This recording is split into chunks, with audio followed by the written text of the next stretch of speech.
You'll notice that we have been making a number of changes in the service. One I would just call your attention to, which I think will be the last change that we're making, is that following the benediction that you were asked to remain standing for a choral response, which will then be followed by the postlude.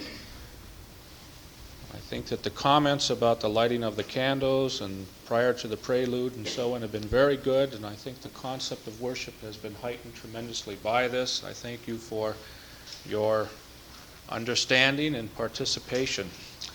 I also forgot, and I wanted to acknowledge that Roland Thayer's daughter, Roland had been custodian of this church from time immemorial, 18 years, was married here yesterday, Susan Kay and James Davis, and they will be residing somewhat in this area, and we hope to have a chance to see them again, but our congratulations to them. A number of books are not to be found in the biblical records among most Protestant churches. They're called the Apocrypha. And yet occasionally those books reach out and speak with a very pointed, sharp emphasis upon a number of ideas which we need to consider. They did not come into our Protestant Bibles following the Reformation primarily because we followed the Jewish scriptures of the Old Testament, and the Jewish scriptures didn't include them for one reason. They were written in Greek, not Hebrew. Love righteousness, you rulers of the earth. Think of the Lord with uprightness and seek him with sincerity of heart, because he is found by those who do not put him to the test, and manifest himself to those who do not distrust him. For perverse thoughts separate men from God, and with his power is tested, it convicts the foolish, because wisdom will not enter a deceitful soul, nor dwell in a body enslaved to sin. For a holy and a disciplined spirit will flee from deceit, and will rise and depart from foolish thoughts, and will be ashamed at the approach of unrighteousness. For wisdom is a kindly spirit, and will not free a blasphemer from guilt of his words, because God is witness of his inmost feelings, and a true observer of his heart, a hearer of his tongue. Because the Spirit of the Lord has filled the world, and that which holds all things together knows what is said and done, therefore no one who utters unrighteous things will escape notice. And justice, when it punishes, will not pass him by. For inquiry will be made into the counsels of an ungodly man, and a report of his words will come to the Lord, to convict him of his lawless deeds. Because a jealous ear hears all things, and the sound of murmurings does not go unheard. Beware then of useless murmuring, and keep your tongue from slander, because no secret word is without result, and a lying mouth destroys the soul. A few weeks ago, or a few months ago, it's amazing how time goes. As a matter of fact, it was a year ago now that I think of it, we began a series of lectures on economics and ethics in the 80s. Somehow or another, it's still fresh because I'm redoing the series with a couple of other churches. During the period of time, we tried to take a good, hard look at what was happening and going to be happening in the 80s in terms of ethics and economics. During this series of lectures, which you were most helpful in helping me not only to formulate a number of concepts, but to test out and to provide a new impetus in a number of directions, we began to see that in many ways, the economic world is one of the places where Christians need to give serious thought. For oftentimes in our contemporary world, what ought to be is set aside on the basis of economic necessity. Because I will be talking somewhat about this tonight in a number of different veins, I will not pursue the issue, but we are scandalized in the world right now because the Camp David agreements have been basically set aside not by Egypt nor by Israel, but by the United States. And why? Nearly everyone in the world knows Saudi Arabia increased our oil supply with rather strong promises from our side about what we would and wouldn't do. Pure economic political pressure. As you begin to deal with the world of economics, and you begin to deal with the world of business, and you begin to deal with a number of pressing issues, the thing that becomes increasingly clear to us is that oftentimes what we proclaim as Christians has no relationship whatsoever to what we live in our daily lives. You will have a chance to read some of this in a capsulized form in the newsletter which is coming out. But I wanted to do an expansion and a warning and let you do some more reflection when you get to it. I am becoming more and more convinced as we look at ourselves and our lives that we are individuals who are not Christian trying to make the world more Christian, but are fighting against the paganism of a world that would have Christianity destroyed.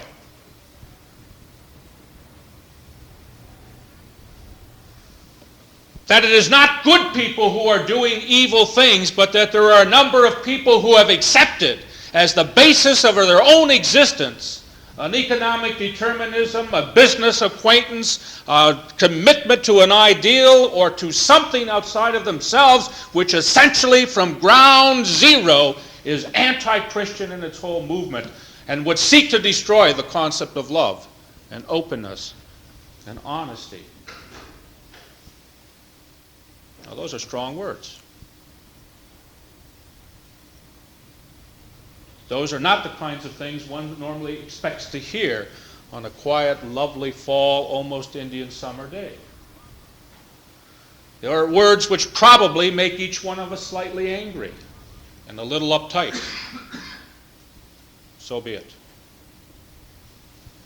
Because I think and am prepared to debate and to show in the next few moments, and from there on, unless somebody can show me where I'm wrong, that these are not only difficult words, but they are hitting to the core of our truth.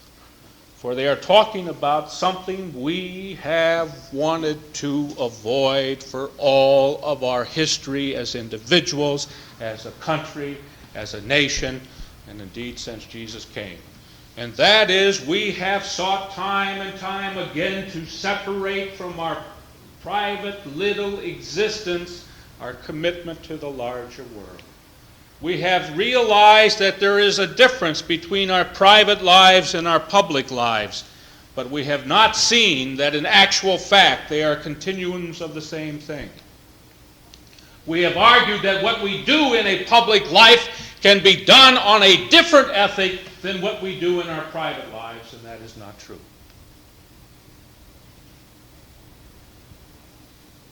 We also need to recognize, before we get to the heart of the sermon, that oftentimes our pre-deed reasons are never the same as our post-deed excuses.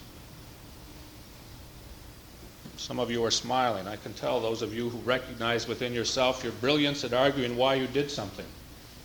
It's always after you got caught. Never before that you argue that way. If you did, you probably wouldn't do it. I've often said I worked with a very good friend, and Kent Mathewson, and knows him well. I won't mention his name, but he's from Seattle, Kent.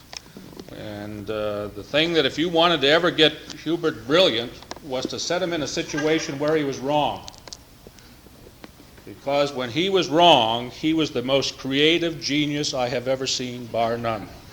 It wasn't bad when he's right. It isn't bad when he's right. But get him when he's wrong, and he can roll out more creative ideas to justify things. All of us are like that. And part of what the Christian impact is, as we begin to look at the concept of a divine categorical imperative, is that we begin to think about what we're doing before we do it, not afterwards. And though I've used it many times, I think it's an adequate introduction to what I want to say is that when you learn to drive a car, the first thing you learn is where the brake is. You do not wait till you're cruising down the highway at 70 miles an hour or even at 55 with the lower speed limit and suddenly need to stop the car and ask, how do I stop it? What do I do now? You learn before you get into the situation what the brakes are and what is required. And in the moral and spiritual life, one needs to learn before the situation arrives what the moral brakes are and where to call a halt or there is no hope. Let me give you one interesting example that you will all identify with. If you get up on Sunday morning and ask, shall I go to church today or not, 9 times out of 10 you won't go. If you get up on Sunday morning assuming you're going to church, 9 times out of 10 you will be there. Am I right? If you say to your children, do you want to go to Sunday school today? 10 times out of 10 they're going to say no. If you get up and assume they're going, and they assume they're going, when they come home, they talk about what a nice time they had. Why? Because they're not having to fight and excuse an earlier action. I don't want to go. After a kid has hollered for an hour he doesn't want to go, does he dare walk in and say, boy, was that great? Of course not. Part of what we need to do in our lives is to make certain assumptions and hold to those assumptions and not constantly try to justify after the act. Well, in the first point, we need to understand categorical imperative. This is a little philosophy lesson. Immanuel Kant, born in 1724 in Königsberg in Prussia, is a famous philosopher. He lived for 80 years, which mathematically means he died in 1804. He was a fascinating philosopher in many ways, although he was not beyond the taunt of his fellow men. Heinrich Heine, the famous German poet, said that if they were ever to write a biographical life history of Immanuel Kant, it would be full of blank pages because he really had no life and therefore no history. There's some truth to that. He was not one of those individuals that changed the world because of the magnificence of his personality. He was not one of those individuals that was invited to lecture all over. It is interesting that there's no evidence that he ever left Königsberg in entire life, even though within his own lifetime, his philosophical systems were being taught in every major university within Europe. Nobody ever thought to invite him to lecture.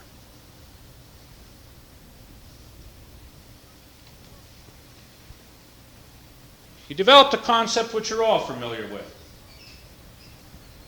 called the categorical imperative. He talked about it in a number of his writings, but the categorical imperative is simply this: act as if the maxim of thy action were to become by thy will a universal law of nature. Now that does hit, doesn't it?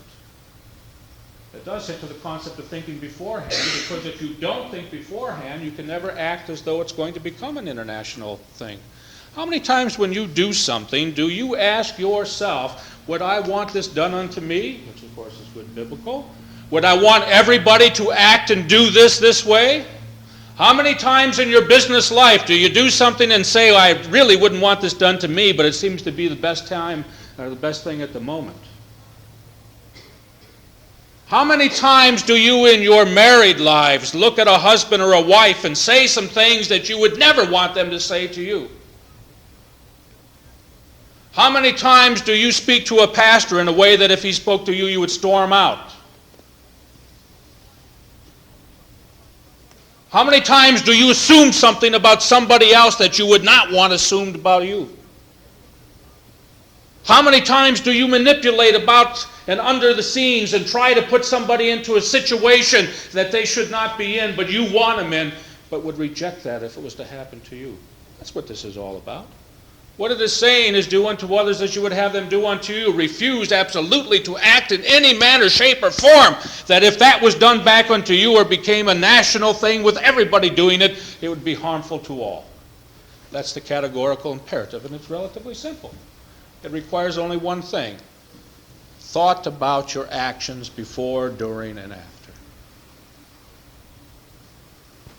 An evaluation of what your actions are all about. This leads to the second thing in the concept of a divine imperative, and it was raised by H. Richard Niebuhr in a book called Radical Monotheism as Western Culture, published in 1961.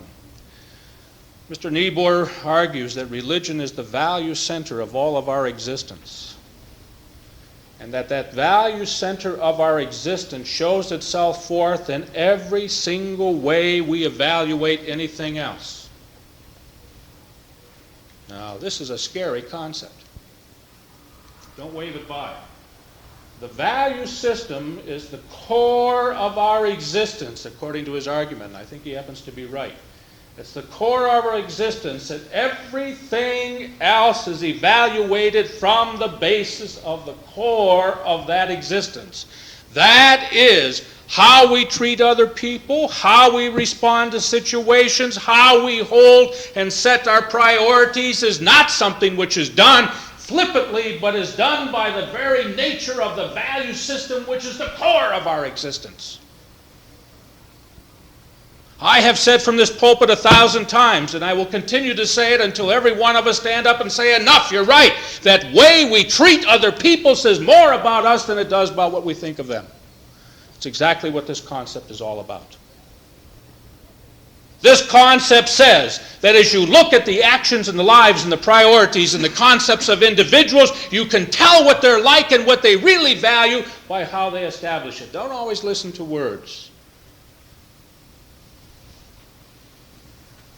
They can float. They can do anything. We're all pathological liars to one degree or another. Listen to the concepts that are being lived. That's where the value system is. And that raises some very interesting kinds of things. When I said to you before that we are not dealing with good Christian men who are trying to expand their Christianity, that oftentimes we're dealing with people who have a value core system that is essentially paganistic in its approach, and we're battling that. I no longer accept that an individual is good because he happens to go to church, he happens to support as few of the fine things in society, and he happens to have a nice image. That is not what makes a good man. I am now arguing in every single core of my body that a good individual is not necessarily one who goes to church, although it's helpful, particularly here at Pine Hill. That one is not necessarily one who supports charity. That's very helpful too. But a good man is one whose life is lived in such a way that his core value system is seen as one which ascribes to the higher goals of human existence. Don't tell me a businessman has to make the decision that he makes because it was necessary for the good of the company. I don't believe it. I used to think, and you will find even in the article that I wrote that's coming up in the newsletter, that maybe the people that made the distinction at Ford about not spending $15 to improve the gas tank and thereby save life and all were good men who made a decision on the basis of a larger concern. I'm now convinced they were men whose essential core is economic factors which eliminate human concern. I got 5 new tires from Firestone. You're paying for them. That's nice. The guy that finally made the decision to put these tires on the road showed no concern for me because when my tire blew out, didn't come down, the whole side went out. If it had been a front tire in a different situation, it could have been deadly. Thank you, Firestone, for the 5 new tires.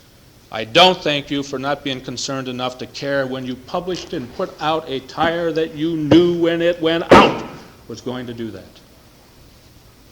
The core value was not concern for me. After the fact, when forced into court to admit, they may acknowledge concern for me as post-deed.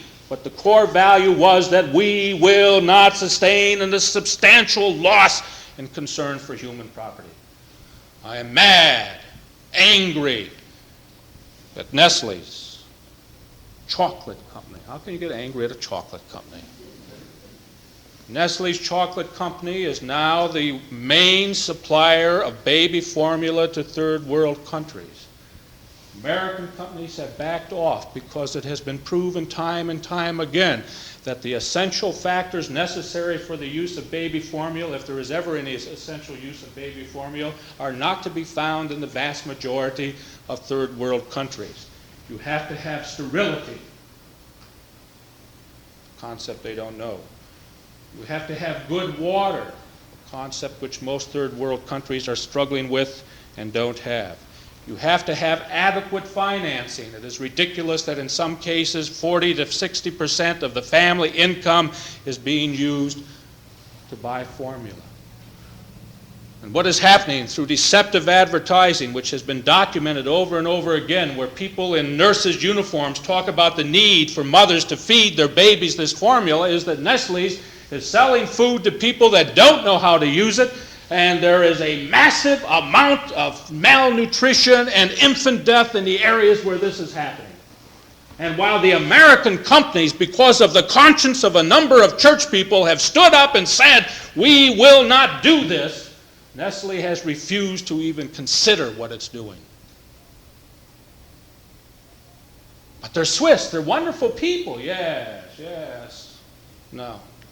It's time that we quit talking about wonderful people who are making bad mistakes and begin to hold people's foot to the fire and say to them in all honesty, while we may love you for what you are under God, we hold that these truths are self-evident. You are not showing any of the moral, spiritual sincerity that is required in a world which needs love.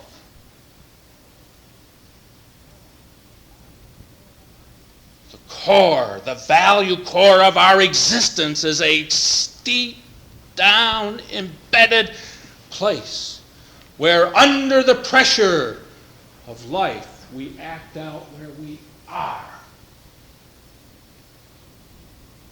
And our job as Christians is to fight a paganism which is rampant in the world and to replace a core which sees only expediency and necessity and politics and pride and fear and a number of other things with a core that says, as God has loved me, I will love you. For ultimately the divine categorical imperative is the same thing as Kant, except raised in a little different level. Kant's categorical imperative allows each one of us to make our own decisions. The divine categorical imperative says we get together and make it, but not only on the basis of the best thinking that we have together, but upon an understanding of God in our lives. And believe it or not, it brings us back to the first sermon of this series, where on the first day we talked about in the 19th chapter of Leviticus the number of things that were required for us to do if we were to follow the godly dimension of life, and they were required for us to do not because we were good people, not because we were upright men, not because it was pleasant for us to do them, but because our core value system said to us, if God wills it, it must be done. The divine categorical imperative says, Jim, no matter what you personally think, when the power of God reaches out to you and says this must be done, you must do it. The divine categorical imperative says it's not what is pleasant to you. It is not what is going to make contacts for you. It is not what is going to open up a new world for you that is important. What is important is doing that which is righteous under the will of God.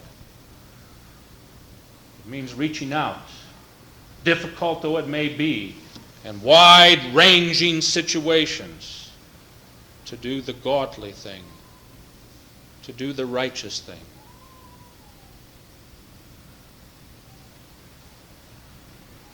Some of you that are sitting here, if you're normal, like I am, for the most part, listening to something like this, saying, well, that's true. Yes, that's marvelous. Good preaching. Yes, he warned us he was going to take off the kid gloves and start swiping a little bit. Go at it. But he ought to sit where I sit. He ought to have my boss. He ought to have my employees. He ought to be in my business. He ought to be where I am. Now, don't raise your hands, but I can see some heads nodding on that one. Okay? He ought to be in my school system. He ought to be walking in my shoes. Then he would see things a little differently. You're right. I would probably see things a little differently. I'm not so sure I would see the central issue differently.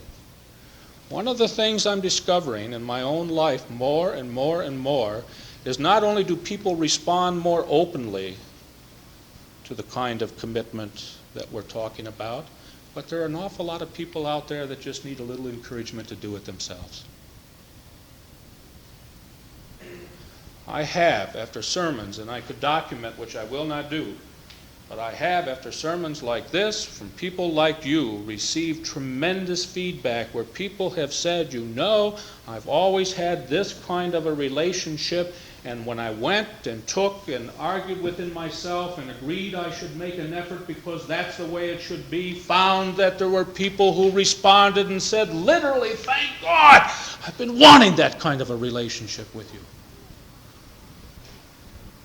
We assume, oftentimes, some very evil things about the people we work with, instead of assuming from our core value that they're going to be open to the kind of response we're talking about. We wait for them to make the first step instead of turning it around and making the first step ourselves. And the challenge of every sermon this month, which from the beginning to the end has been dealing with concepts of worship. That is, what is worth putting my efforts into.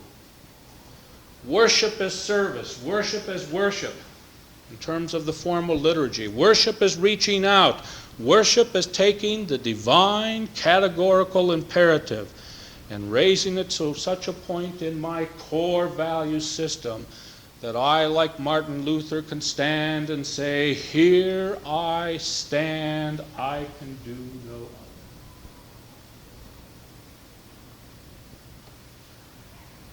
There's going to be some fallout. There's going to be some explosions. There's going to be some upset in all of our lives. But would I rather have people talk nicely about me or God say, you're beginning to understand?